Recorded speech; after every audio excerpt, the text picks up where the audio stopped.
This video summarizes my Divergence paper, which was written on the topic of President Franklin Delano Roosevelt, and what would have happened had he not created the New Deal and therefore the alphabet agencies.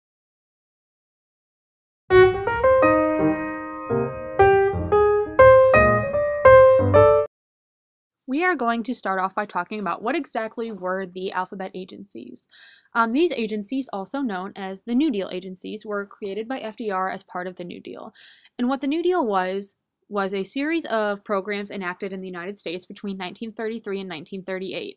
And they came in two forms, that of laws passed by Congress and presidential executive orders. During this time, the Great Depression was in full force, and FDR realized that something needed to be done about it. The people were not happy with Herbert Hoover, so he decided that he was going to try something new.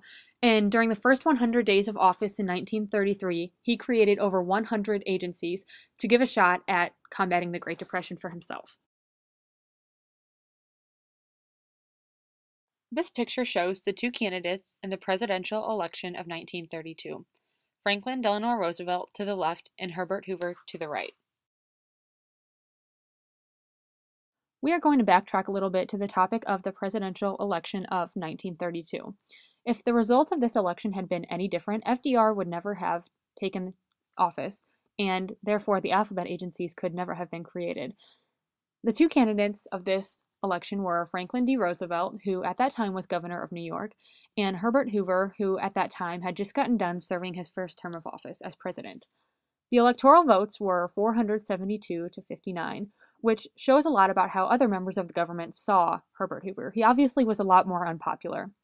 The percentage vote, though, was a little bit different. It was 57.4% for FDR to 39.7% for Herbert Hoover, which actually is not that big of a difference considering that almost every American blamed Hoover for the depression that the country was in at that time. FDR's campaign solely was focused on promising new. He offered his word of a New Deal, and at that time people didn't know what that meant, and he didn't offer anything either.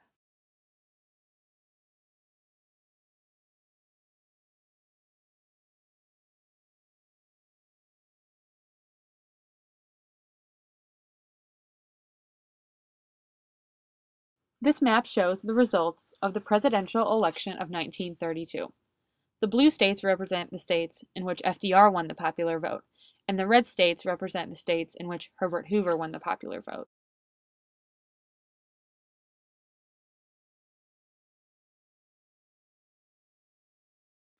For the sake of this paper, I chose the divergence point of FDR not winning the presidential election of 1932.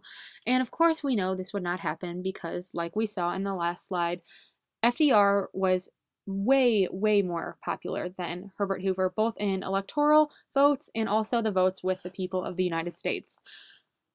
But because Herbert Hoover wins, he remains in office, and obviously we knew that people were not happy with him. So where does that go from here? Do people just stay and listen to what he says, and would he even try to do anything to change the government and lift the country out of the Depression? People would probably not be happy with him, and it's just a question then of whether they keep peace or could even try to revolt against the government. FDR is remaining as solely a governor of New York. And this also means that the alphabet agencies were never created. They are simply a figment of FDR's imagination at this time in history.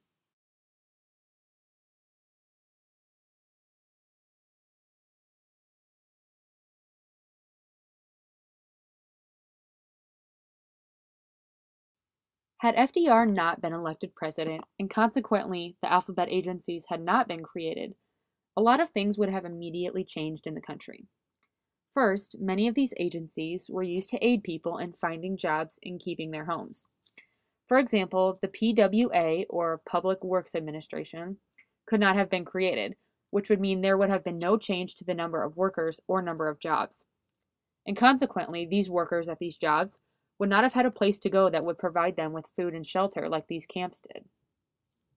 The men that worked at these places were able to send $25 a month home to their families, so that would also be more of a loss of money to people who desperately needed any money that they could get at this time.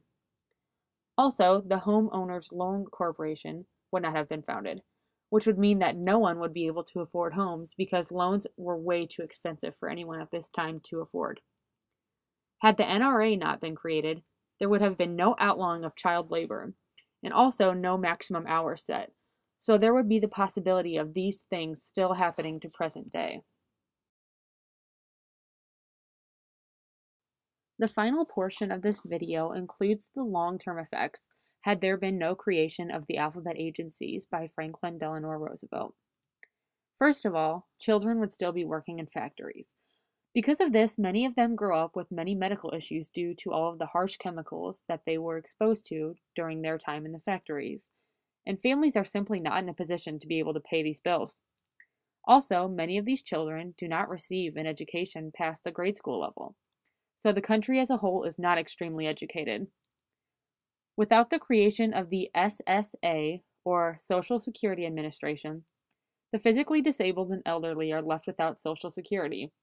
This was their only source of income, so that leads to an even higher number of homeless people who are not able to afford their basic necessities.